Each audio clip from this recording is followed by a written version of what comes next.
This is the last in our series of example caricatures videos, and you can see Graham has started with Miles's very strong solid hairline there. We're not actually going to have a peek at Miles until the end of this video, and then we'll be able to see just how good a job Graham has done. One thing you'll note from this different view for this particular video is we can see Graham's head bobbing up and down. He's continually looking at his subject to get good reference for what he's drawing. There's that smudging technique, just adding in the extra amount of form through the blending of our tones. Starting with the right hand side eyebrow, which would be the subject's left eyebrow. A couple of lines for the nose, and there's that shape. Just looking up and referencing what the subject looks like.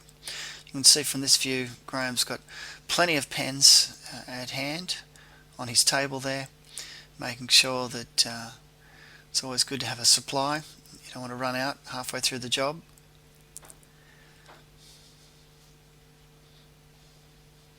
Jotting in those details, constantly referencing his sitter.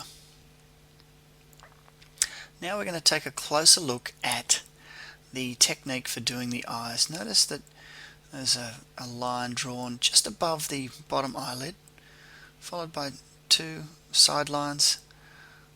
There it is, two side lines. The iris with the highlight, and then the shadow of the upper lip. You'll remember that from the other lessons that we've had looking at the detail of technique eyes. And here's our caricature. You might want to also take a decent look at how that mouth has been constructed. It's fairly loose, it's not at all symmetrical. The left side of it seems to be a little shorter, if you like, than the right side, but at the end of the day we're going to notice that no, not at all. Now Graham has added in a bit of shadow there to sort of pull it back in visually to make it look a little more balanced. He's picked up another finer nib pen just to add in some of that shading, a bit of depth in the tone. And there's that middle dimple above the upper lip, and he's now balancing out the look of both the eyes.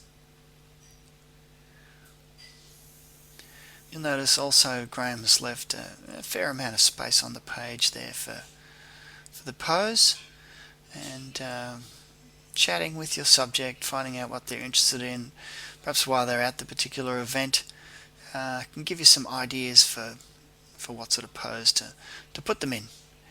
And the beauty of the front-on view of the face is that you can fairly much place any type of pose you like around a head like this.